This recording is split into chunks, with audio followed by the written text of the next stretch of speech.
다윗은 모든 정복 전쟁을 마치고 떠돌이 생활을 하는 가운데 하나님의 언약궤를 예루살렘에 안치하지 못한 것이 그의 삶에 있어서 가장 안타까운 일이었습니다. 그러나 그가 정복 전쟁 후에 예루살렘에 입성하여서 예루살렘에 언약궤를 무사히 안치한 후에 오늘 본문 말씀은 하나님께 감사와 찬양을 드리는 그러한 본문 말씀입니다.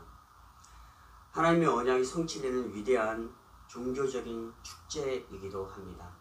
하나님께서 약속하신 그 궤를, 그 하나님의 그 말씀을 하나님께서 주신 그 복된 그 터전에 세워서 그것을 기리고 하나님 앞에 감사한다는 것은 정말 하나님을 믿는 사람에게 있어서 가장 큰 축제가 아닌가 싶습니다. 그곳에 단을 쌓고 여호와께 제사와 찬양으로 경배하는 기쁨을 누리는 이 모습은 우리에게도 예배하는 기쁨을 주는 것 같습니다. 하나님께서 아브라함과 이삭 그리고 야곱과 맺은 언약이 다윗의 왕국의 성취되어짐을 기뻐하며 찬양하는 것으로 외세의 어떤 침략과 우력 속에서도 그들은 하나님의 법도를 잊지 않고 여호와만을 섬겨야 됨을 잊지 아니하고 그렇게 그 신앙을 지켰던 신앙의 성취가 바로 이 감사와 찬양의 노래임을 오늘 우리에게 말씀하고 있습니다. 따라서 본문의 감사와 찬양의 축제를 통하여서 우리가 깨달아야 될 것은 하나님께서 우리에게 주신 선교의 목적을 발견하자라는 것입니다. 왜냐하면 이스라엘 백성들이 살아왔던 그 삶의 여정과 그 삶 자체가 바로 선교적인 삶이었기 때문입니다. 그렇게 살아가는 삶을 통하여서 그들은 하나님을 증거하였고 하나님이 그들의 하나님됨을 나타내는 것이 바로 선교였다라는 것입니다. 우리도 이러한 선교적인 목적을 발견하여서 그 목적을 우리의 신앙 가운데 실천하기를 원합니다. 본문 8절부터 36절까지는 레위 자손들이 하나님을 향하여서 찬양과 경배의 시를 낭독하는 것입니다. 하나님의 높으심과 위대함과 그리고 돌보심의 은혜를 찬양하는 것입니다. 그들의 인생을 한번 돌아봅시다. 주에 급하여서 걸어왔던 그 광야의 여정들, 외세의 무력들에 의하여서 수없이 넘어지고 싸웠던 그 긴 여정의 그러한 시간 속에서도 하나님은 그들을 지키셨고 하나님의 위대함이 늘 승리케 하셨던 것을 그들은 목도하였습니다. 이것 때문에 이들은 하나님을 향하여서 찬양할 수밖에 없었고 그렇게 살아왔던 삶이 선교의 여정이었음을 고백하는 것입니다. 이 시의 낭독을 통하여서 볼 때 그들의 신앙이 하나님 앞에 깊이 젖어 있음을 보게 됩니다. 즉 하나님의 위대하심과 하나님의 영광 가운데 살아갈 수밖에 없는 존재임을 고백하는 그러한 신앙입니다. 하나님께서는 많은 민족들 가운데 이스라엘을 선택하셨고 아마도 이들을 통하여 선교적 사명을 부여하신 하나님의 목적이 이들의 여정을 통하여서 내포된 것입니다. 아까도 말씀드렸으니 수없는 외세의 압력과 떠돌아다니는 생활 속에서도 만군의 여호와 하나님을 경외하는 신앙이 이것을 증명하였습니다. 때로는 하나님의 말씀을 지키지 않았을 때는 하나님의 무서운 심판으로 인하여서 죽임을 당하였지만은 그래도 그 가운데 깨닫고 하나님을 의지하고 살아왔던 이들의 신앙, 하나님과 항상 동행하였던 이스라엘의 삶, 그리고 그분만을 의지하며 섬겼던 충성심, 바로 이것은 그들에게 목적하신 선교적 사명을 수행하였던 그들의 삶인 것입니다. 다시 말해서 어떠한 삶 가운데서도 하나님을 결코 떠나지 않았다는 것이요. 끝까지 인내하면서 하나님께서 계획하신 그 길을 따라왔다는 것이, 그것이 바로 뭐예요? 선교적인 삶이었다라는 것이죠. 그렇다면 그들은 선교적인 사명을 어떻게 감당하였는지 확인하면서 우리도 하나님께서 원하시는 선교적인 목적을 이루어드리는 성도님들이 되시기를 바랍니다. 선교라 하면 너무 더 거창하게 생각하는 분들이 많이 있습니다. 해외를 나가서 또 못 사는 사람들에게 가서 그들과 함께 살아가면서 선교를 해야 된다, 전도를 해야 된다라고 생각하는 사람들이 많이 있습니다. 그러나 선교는 하나님께서 우리에게 주신 사명을 감당하는 그 삶이 바로 선교적인 삶입니다. 그것이 무엇입니까? 첫 번째로 우리가 생각할 것은 여호와를 경외하는 삶입니다. 오늘 25절 말씀과 신명기 5장 11절과 12절 말씀 보면 이스라엘의 대표적인 신앙은 바로 여호와만을 경외하는 신앙이었습니다. 왜 하나님께서는 여호와만을 경외하라 라고 말씀하셨을까요? 그러면서 자기의 본토 친척을 아브라함에게 떠나게 하시고 방황하는 생활을 하고 광야 생활을 하고 수없이 외세의 침략과 또 전투전쟁을 하게 하셨을까요? 그러한 위험 속에서도 오직 여호와 하나님만을 경외할 때 하나님께서 모든 것을 하게 하신다라는 것을 깨닫게 하기 위함이었습니다. 모세를 통하여 주셨던 십계명을 수행하는 것이 바로 여호와만을 경외하는 신앙입니다. 이는 다른 신을 돌아보지 않았음을 말합니다. 어떠한 환경 속에서도 하나님만을 바라보는 그러한 신앙을 말하고 있는 것이죠. 왜냐하면 여호와 하나님의 심판이 있었음을 그들은 늘 깨달았고 체험하였기 때문입니다.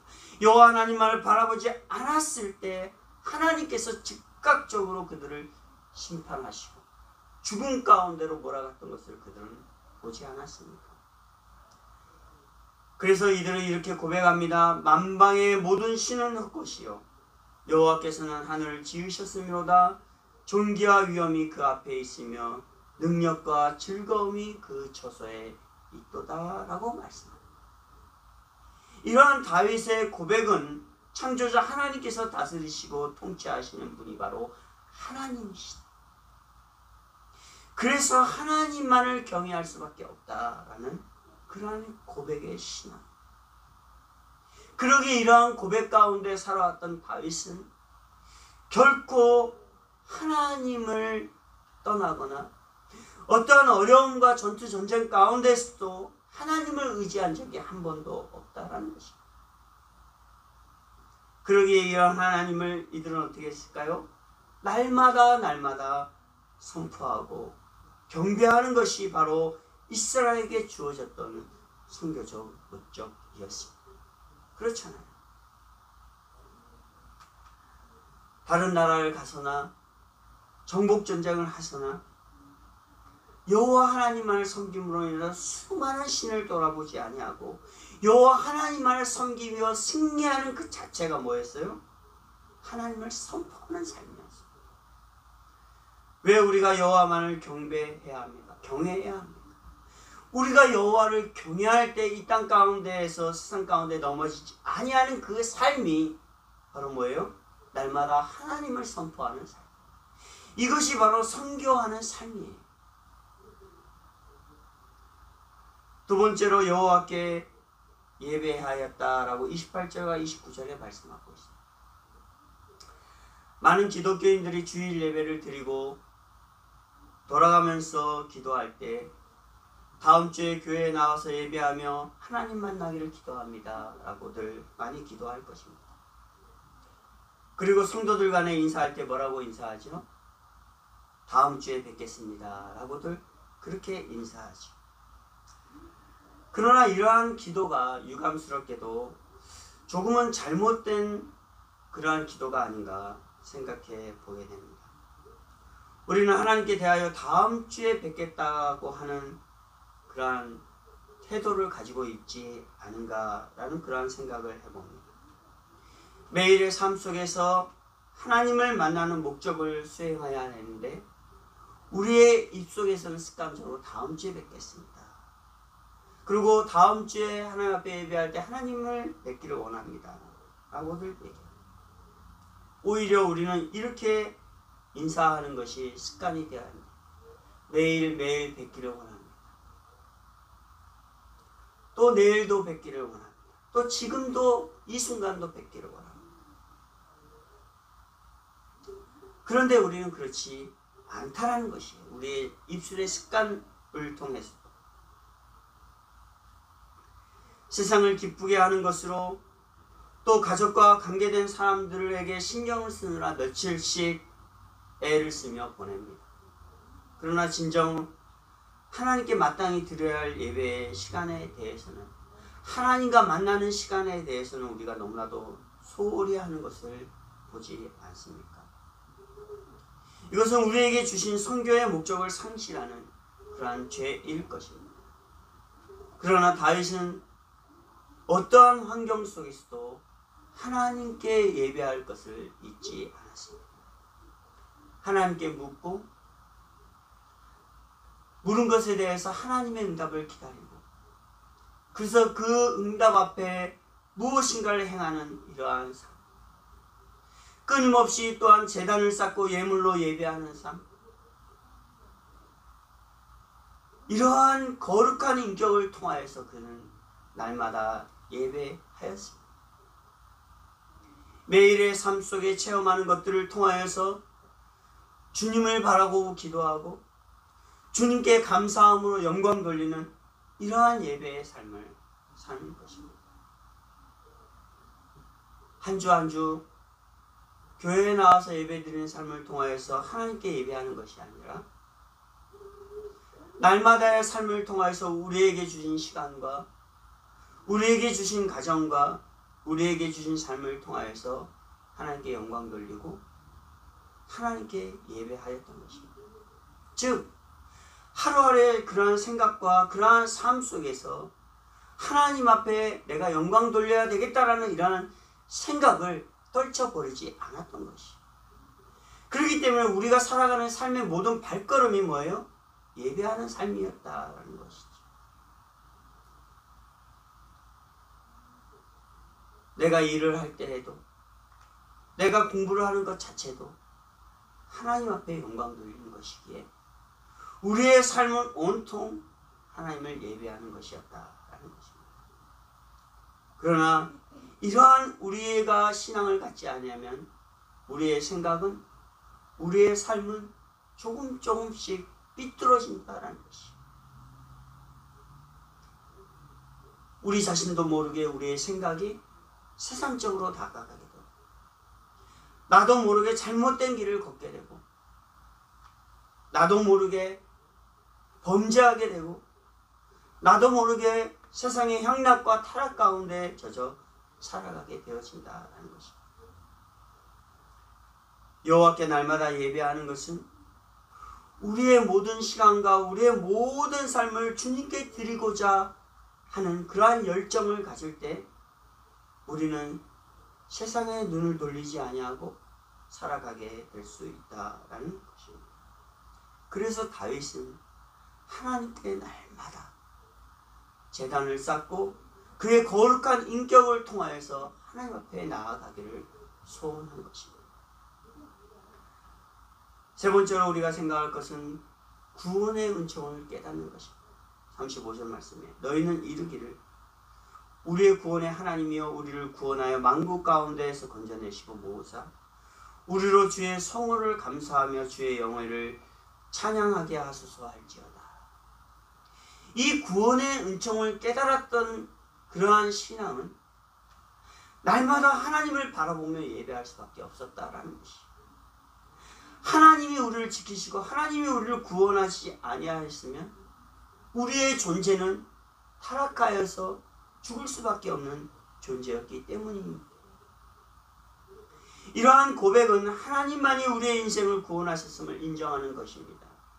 선교의 가장 중요한 핵심이 바로 이것입니다. 하나님께서 우리를 구원하셨기 때문에 우리가 선교적인 삶을 살아가는 것이에요.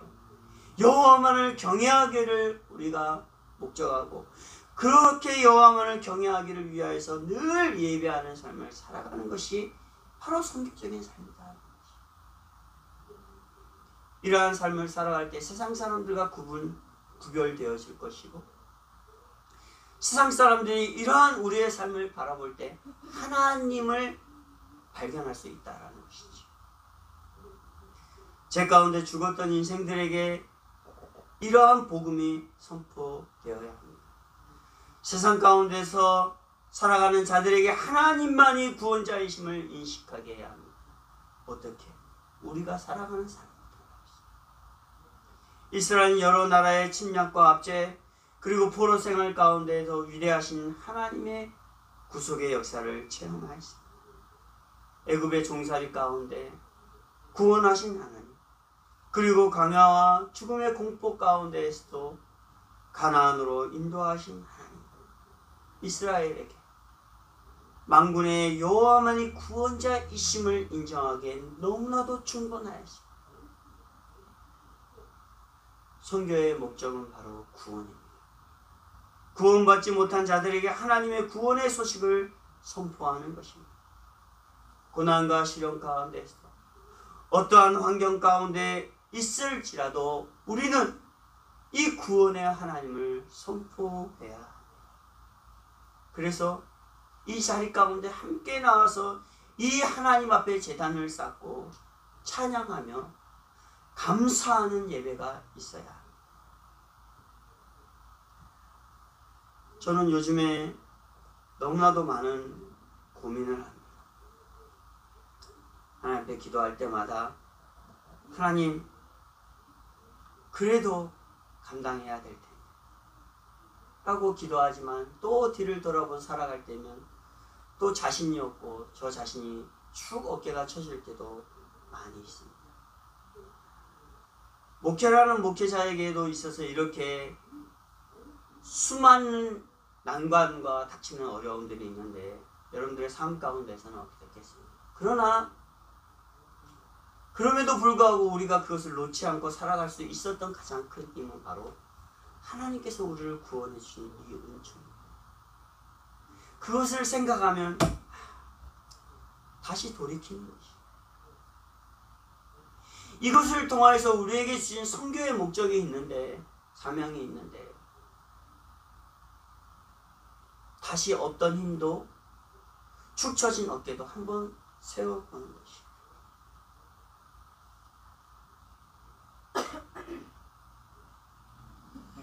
그러면서 우리가 해야 할 것은 영원히 하나님 앞에 감사하는 삶을 살아가야 하는 것입니다.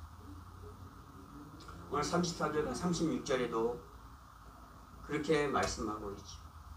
여호와께 감사하라. 그는 선하시며 그의 인자하심이 영원하니로다. 여호와 이스라엘의 하나님을 영원부터 영원까지 송축할지어다 하매 모든 백성이 아멘하고 여호와를 찬양하였더라. 왜?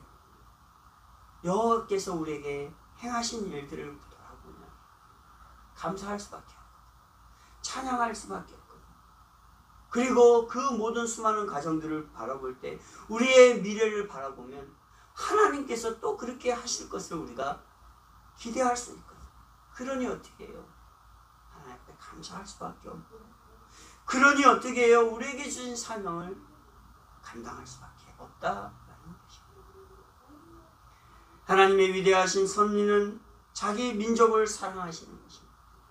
이렇게 사랑하시는 분이 우리에게 누가 있겠습니까? 부모도 때로는 자식도 힘들면 그 사람을 요즘은 놓더라고요. 죄로 인해 죽음과 공포 가운데에서 노인자들 버리지 아니하시고 지키시는 그런 하나님, 언제나 변함없으신 마음으로 우리들을 감찰하시고 보호하셨던 하나님,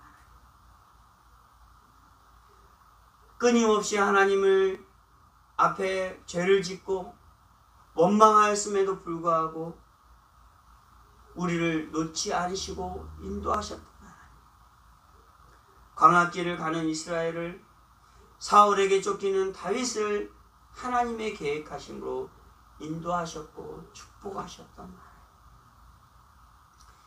비록 우리 교회가 이렇게 힘들고 어렵고 그런 자리가 마땅치 않아서 이렇게 광야길을 가는 그런 교회의 모습이지만 그래도 지금까지 인도하셨던 하나님. 사랑하는 성도 여러분, 우리는 매주 주일만을 위하여 살아왔던 습관으로 인하여 하나님의 사랑을 인식하지 못하는 삶을 살아왔을 수 있습니다. 주일에만 하나님의 사랑으로, 그리고 주중에는 그냥 내게 주어진 삶을 마음대로 살아왔던 이러한 우리의 모습이 아닌가. 우리는 돌아봐야. 그래서 우리의 삶 속에 하나님께서 우리를 통하여서 계획하셨던 이러한 선교의 폭발적인 현장이 나타나지 않았음을 우리는 깨달아야 합니다. 그러기에 우리는 하나님 앞에 날마다 예배하는, 기도하는 삶을 살지 못했고 하나님께 신령한 마음으로 경배해 예배하지 못하였음을 또한 돌아보아야 합니다. 다시 말해서 주님만을 사랑하지 못한 것입니다. 당연히 감사할 것을 찾지 못했겠지요. 그러니 세상을 돌아보며 내가 무엇인가를 얻으려고 탐하였던 우리의 삶을 살아갔을 것입니다. 그리고 주의 사랑을 당연히 선포하지도 못했을 것입니다. 분명 날마다 하나님을 두려워하여 그분께 예배하며 구원하신 은총을 선포하며 감사해야 했음에도 불구하고 하나님께 마땅히 드려야 할 시간에 대해서 여러 가지 환경을 탓하며 살아왔던 우리의 모습 아니었습니까? 이는 선교의 목적을 실천하는 분명한 방해의 요소였습니다. 즉 하나님의 구속의 역사를 가로막는 행위였습니다. 이제 우리는 우리에게 영원히 찬양과 경배 그리고 감사를 받아야 할 분이 하나님이심을 다시 기억하고 그분이 우리에게 베푸신 은총이 너무나도 크고 위대하기 때문임을 기억하고 그러기에 우리는 이러한 하나님을 선포하는 선교적 사명, 날마다 예배하는 삶, 날마다 우리의 삶 속에 자고 일어나면 무엇인가를 행할 때 하나님의 구원의 은총이 있음을 알고 하나님을 찬양하며 살아가는 그러한 삶으로 살아가야 될 줄 믿습니다. 누군가를 먼저 전도하고 누군가에게 먼저 하나님을 깨닫기 전에 내 자신 이렇게 선교가 되어져야 된다는 것이죠. 하나님을 바로 알고 그의 능력과 존귀와 위엄이 우리에게 주어지는 즐거움에 대하여서 우리는 날마다 사람들에게 선포할 수 있어야 합니다. 때문에 우리는 어떻게 해야 할까요? 하나님만을 경외하는 것. 하나님만 바라보는 것이에요. 여호와만을 예배하는 것이에요. 구원의 은총이 있음을 깨닫고 늘 이렇게 감사하며 우리에게 주신 사명을 감당해 내기를 늘 하나님 앞에 다짐하고 또 다짐하며 살아가는 우리의 모습이 되어지기를 바랍니다. 사랑하는 성도 여러분, 선교의 목적은 바로 하나님 자신, 그의 능력입니다. 그의 존귀함과 위엄, 이것을 우리의 모습 가운데 나타내고 이 나타냄을 통하여서 어떻게 해요? 사람들이 하나님을 알아가는 것이,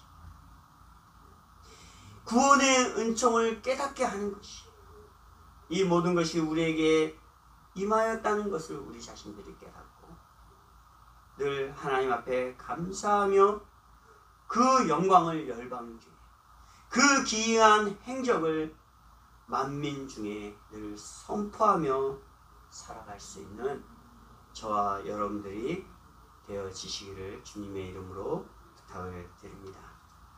기도하겠습니다.